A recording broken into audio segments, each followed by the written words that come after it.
Hello guys, this is Akash and you are watching Self Reflection Classes. Today we are going to start laws of exponents. देखिए, math की calculation को simple करने के लिए exponents के कुछ rules हैं. उन रूल्स को हम डिस्कस करेंगे इस वीडियो में.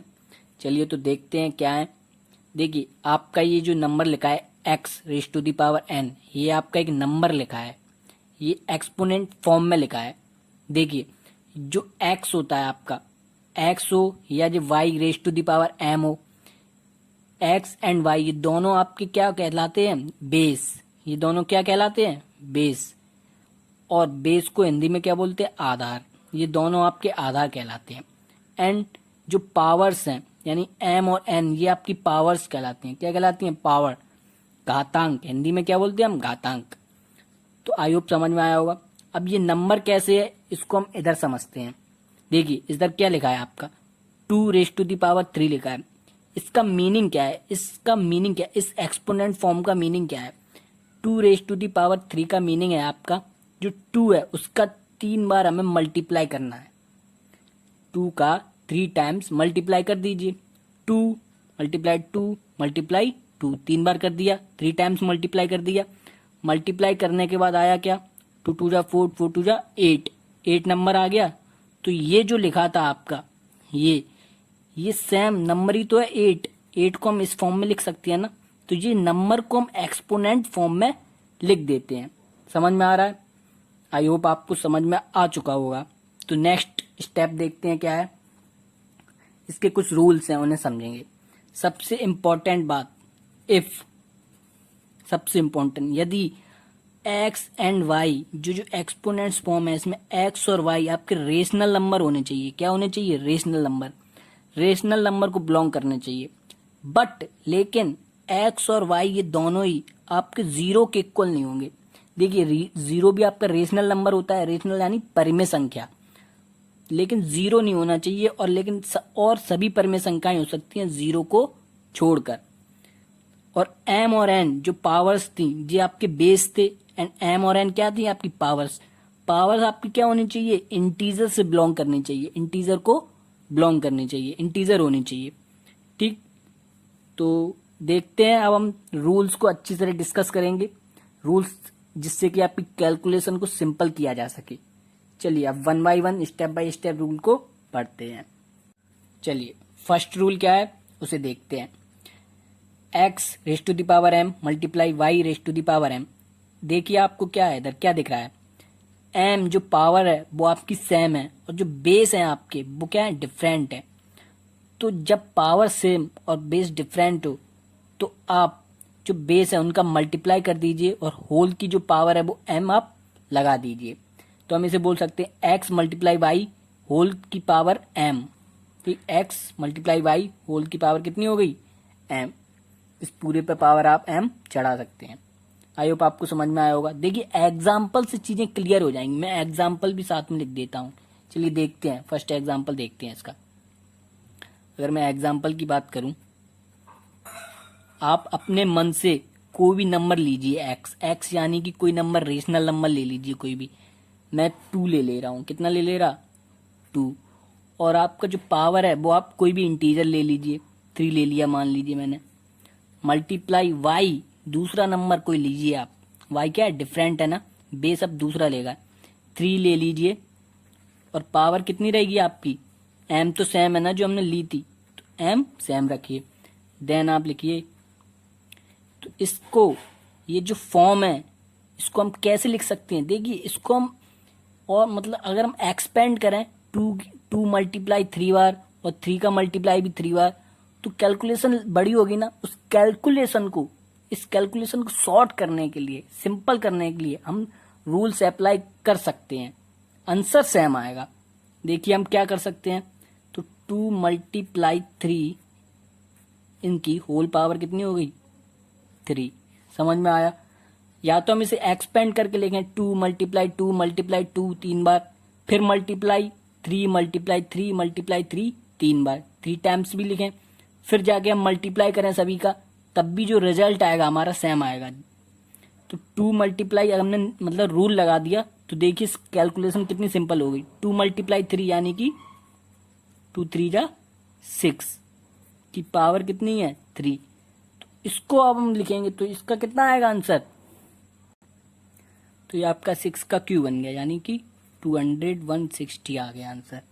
समझ में आया, 216 आ गया आपका 216। देखिए हमने कैलकुलेशन को सिंपल कर दिया। अब देखिए नेक्स्ट रूल क्या है, नेक्स्ट को समझते हैं। Rule number 2, x raise to the power m multiply x raise to the power n। इसमें क्या हो गया, बेस आपके सेम है, देखिए बेस सेम है और पावर क्या है डिफरेंट है। तो इसमें हम क्या करेंगे, बेस को कॉमन ले लेंगे और पावर, अगर बेस सेम होता है तो पावर को क्या कर देना है, हमें ऐड कर देना है, पावर आपकी जुड़ जाएंगी। ठीक, जैसे एग्जाम्पल के फॉर्म में मैं बात करूं, इसी का एग्जाम्पल लूं, 2 की पावर 3 मल्टीप्लाई 2 की पावर n। अब डिफरेंट पावर ले लीजिए, कोई 3 2 ले लीजिए, ठीक है, बदल दी मैंने पावर, m और अलग अलग अलग है ना इस वजह से। तो नेक्स्ट आप लिखिए क्या हो गया, 2 कॉमन है और जो पावर है वो क्या हो गई, ऐड हो जाएगी, 3 + 2 ऐसे लिख देंगे। समझ में आ रहा है आप सभी को, आई होप समझ में आ रहा होगा। तो 2 की पावर कितना हो गया, 3 + 2 यानी 5, 2 की power 5, 2 raise to the power 5। तो 2 रेज टू द पावर 5 आपका कितना होता है, इसका मतलब क्या हुआ, इसका मतलब हुआ 2 का मल्टीप्लाई हमें कितनी बार करना है, 3 बार, 3 टाइम्स 2 का, वो सॉरी 2 का मल्टीप्लाई हमें 5 बार यानी 5 बार करना है, 2 का मल्टीप्लाई 5 टाइम्स करना है। तो 2 का मल्टीप्लाई कीजिए 5 टाइम्स और हमें बताइए, कीजिए मल्टीप्लाई, कितना आएगा आपका 32। समझ में आया, नहीं समझ में आया, चलिए मैं आपको समझा देता हूँ। 2 की पावर 5 को हमें मल्टीप्लाई करना है 2 इंटू 2 इंटू 2 इंटू 2 3 टाइम्स, 1 2 3 4 5। इनका मल्टीप्लाई करेंगे, 2 2 जा 4, 4 2 जा 8, 8 2 जा 16, 16 2 जा 32।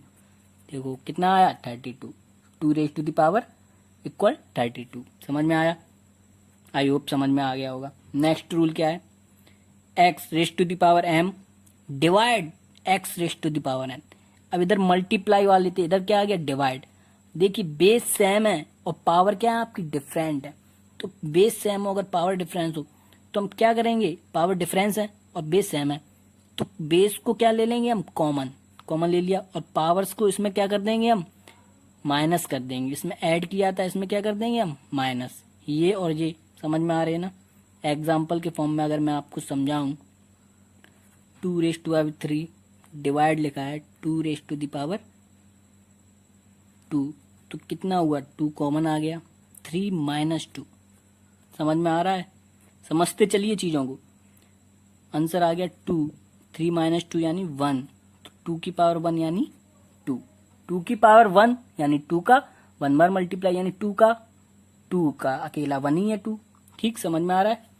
तो नेक्स्ट देखिए, नेक्स्ट क्या है, देखिए मैं आपको सिंपल से सिंपल लैंग्वेज में समझाने की कोशिश कर रहा हूँ जिससे कि आपका बेस है जो मैथ का वो स्ट्रांग हो सके। देखिए जब बेस स्ट्रांग होगा ना तो हम डिफिकल्ट से डिफिकल्ट सवाल लगा सकते हैं, क्वेश्चंस लगा सकते हैं।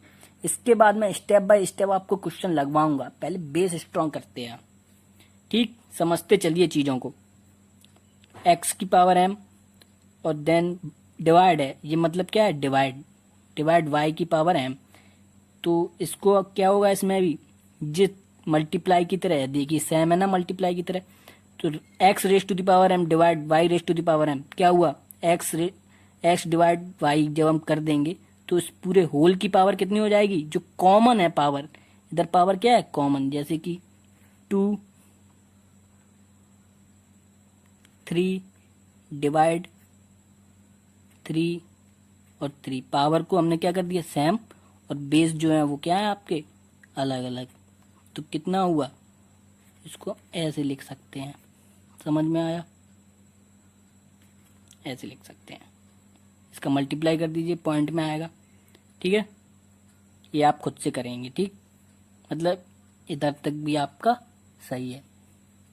नेक्स्ट क्या है, next rule number 5, x raise to the power m, n इस पूरे होल की पावर कितना है एन, यानी कि एक बेस दिया है, उस पावर के ऊपर पावर है पावर के ऊपर पावर।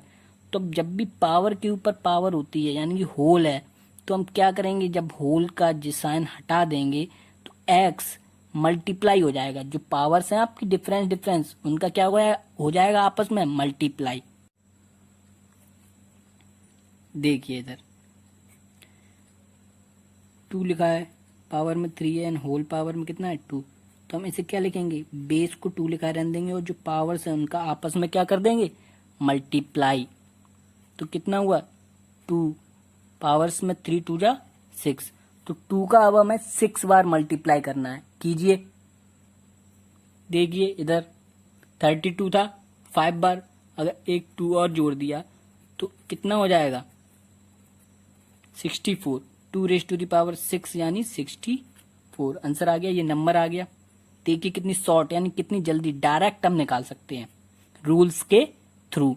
अब देखिए x raise to the power 0, यानी कोई रेशनल नंबर है उस पर पावर अगर 0 तो हमेशा कितना होगा 1, ये तो बहुत ही सिंपल है, कोई भी रेशनल नंबर है पावर 0 है तो आंसर हमेशा कितना आएगा 1 आएगा, ठीक याद रखना। नेक्स्ट रूल क्या है उसे डिस्कस करते हैं। Rule number 7, x raise to the power minus m equal 1 upon raise to the power minus x plus m हो गई पावर। देखिए अगर एक्स की पावर नेगेटिव नंबर है, आपका नेगेटिव इंटीजर है, तो क्या होता है 1 अपॉन एक्स जब नीचे आएगा आपका डिवाइड में तो पावर आपकी प्लस हो जाएगी, यानी वो पॉजिटिव इंटीजर बन जाएगा। नेगेटिव इंटीजर क्या बन गया पॉजिटिव इंटीजर बन गया। समझ में आया। एग्जाम्पल के फॉर्म में बात करूं 2 रेज टू द पावर लिखा है आपका -3, तो इसे हम लिख सकते हैं 1 upon 2 raise to the power 3 equal 1 upon 2 raise to the power 3 यानी 2 मल्टीप्लाई 2 3 टाइम्स मल्टीप्लाई किया हमने, तो आंसर कितना आया आपका 2 2 जा 3 2 2 जा 4 4 2 जा 8। दिस इज आपका आंसर आ चुका है। आई होप आपको रूल्स समझ में आए होंगे। आप इसका स्क्रीनशॉट ले सकते हैं इन रूल्स का। चीज़ों को समझते रहिए, सिंपल होती है चीज़ें, बस हमें समझना होता है। समझते हुए चलिए, तो चलिए मिलते हैं फिर नेक्स्ट वीडियो में। अपना ख्याल रखिए, अपनी फैमिली का रखिए और आसपास के लोगों का ख्याल रखिए।